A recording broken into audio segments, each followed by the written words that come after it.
infecter d'autres personnes. Et quand la personne infecte directement, la personne qui n'est pas asymptomatique peut développer la maladie.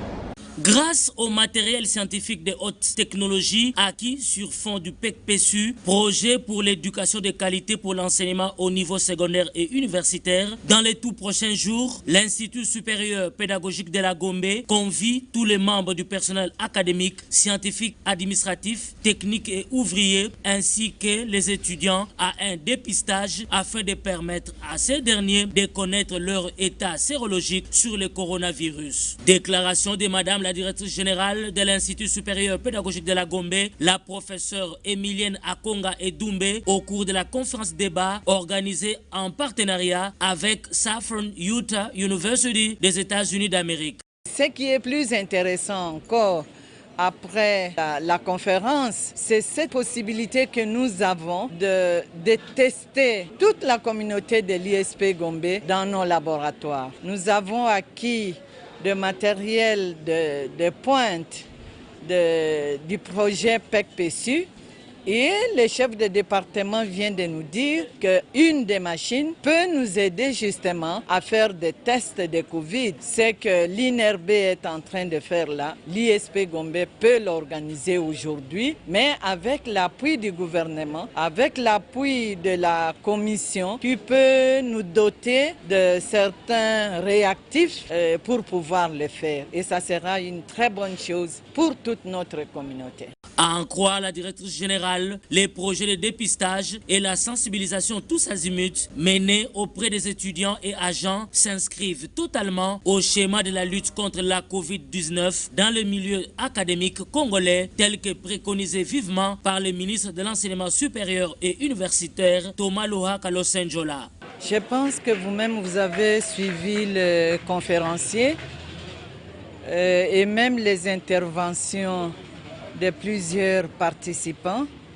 Nous sommes devant un phénomène nouveau au monde, même si on a parlé de virus depuis 2002 et 2012, mais cette maladie devient pour cette fois-ci pandémique, c'est-à-dire qu'elle atteint toute la planète.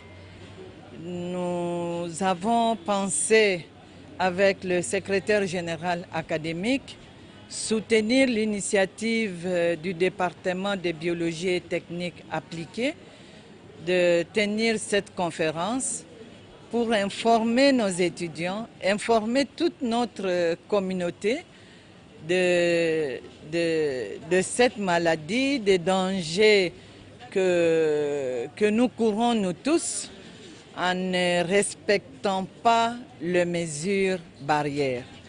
Je pense qu'à la fin de cette conférence, que l'échantillon de l'ISP qui a pris part à cette conférence adoptera un comportement différent de celui de ce matin ou de celui d'avant-hier.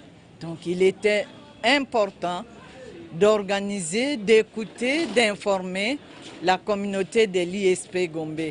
Notre ministre a signé une note circulaire obligeant tous les établissements de mettre au sein de nos institutions des dispositifs de lutte contre la maladie. Voilà pourquoi l'ISP Gombe, toujours un bon élève, nous avons respecté ce que l'autorité a demandé et nous avons mis en place le comité de Covid, comme il a dit, et nous suivons au quotidien que les mesures barrières soient appliquées. Le seul problème, c'est toujours la négation de la maladie, comme on l'a dit tout à l'heure. Les gens n'acceptent pas qu'il y a la maladie. Donc nous faisons ce que nous pouvons en tant que responsables pour pouvoir obliger les étudiants à porter le masque, mais on fait face à des résistances. Quant au déroulement proprement dit de la conférence, l'orateur du jour, le professeur Dr Lambert Pungu Okito de l'université Saffron, Utah, a épinglé entre autres les paramètres liés à la genèse de la pandémie, les conséquences néfastes dans tous les secteurs de la vie au niveau mondial, les diagnostics, les traitements et les précautions. Eu égard aux données récoltées à l'Institut national des recherches biomédicales INRB, 75% des cas de décès sont dus aux problèmes sanitaires préexistants à marteler l'orateur. Le coronavirus a des symptômes similaires à la grippe. Les gens qui précipitent la mort, c'est parce qu'ils ont des conditions préexistantes. Et ces conditions-là se détériorent au fur et à mesure où la personne ne prend pas soin d'elle-même. Donc si aujourd'hui quelqu'un a l'asthme et qui s'expose à être contaminé de coronavirus, c'est possible qu'il meure ou bien qu'elle meure. Pourquoi? Parce que il est vulnérable à des attaques virales. Donc il faut que la personne sache, moi j'ai l'hypertension, j'ai le diabète, j'ai la pneumonie, et ce genre de maladies m'exposent à la mort. Une fois que vous êtes attaqué, c'est comme un lion, quand on le lance une flèche qui n'est pas mort, qu'est-ce qu'il va faire? Il va taper partout pour pouvoir se défendre.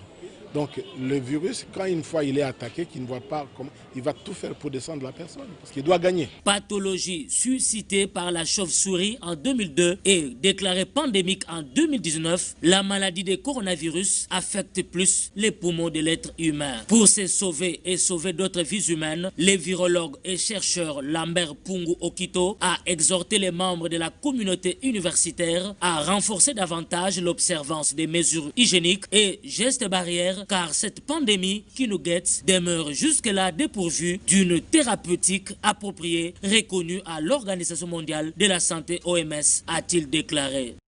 Le Congo n'est pas épargné, donc il fallait que, moi étant virologue, professeur, je devrais aussi échanger avec l'université, les étudiants, collègues professeurs comme d'autres chercheurs, quelles sont les précautions à prendre pour diminuer les taux de contamination de cette pandémie. Scientifiquement, le traitement de virus n'est pas connu à l'heure actuelle. Le seul moyen de pouvoir minimiser les effets de toute maladie virale, c'est le vaccin. En tant que scientifique, je ne peux pas décommander de ne pas utiliser le vaccin, ça serait contre les principes scientifiques. Et si l'origine du vaccin est douteuse, ça c'est notre problème. Il y a plusieurs firmes pharmaceutiques qui sont en train de travailler sur les vaccins, mais vous ne devez pas vous fier sur une seule source. Si, comme les gens ont posé la question de savoir sur Bill Gates ce qu'il pense de vaccins pour les Africains, si vous trouvez que cette origine-là est douteuse, prenez une autre source. Le vaccin, en général, est un moyen de prévenir des cas graves de maladies. Nous savons ce que c'est la polio fait jusqu'à aujourd'hui dans nos pays. Et le seul moyen de prévenir, c'est le vaccin. On ne peut pas s'en passer, parce que c'est une maladie virale. Présent à cette activité, aux côtés de Madame la directrice générale, le secrétaire général académique, le professeur François Kabemba Hassani a rassuré que les séances de sensibilisation et les stratégies visant la lutte acharnée contre la pandémie de coronavirus se multiplieront au sein de l'ISP Gombe où, depuis la reprise des activités en août dernier, les prélèvements de la température et les lavages des mains sont de strictes rigueurs avant tout accès au site. Nous sommes 10 000 à l'ISP et dans la salle ici, c'est quoi? C'est 200 personnes.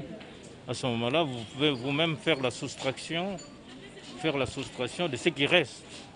Nous devons donc organiser davantage la sensibilisation, même à travers les classes, à travers des regroupements, pour que toute la communauté de l'ISP soit capable d'avoir la même information. Ce serait dommage qu'après cette conférence, ils aient encore la même idée.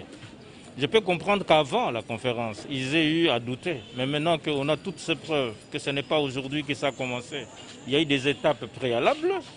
Maintenant, là, nous sommes en train de vivre la gestion de la maladie de la manière la plus intelligente. Et la conférence a été pour nous la preuve que la maladie existe et le comportement que nous devons avoir en conséquence.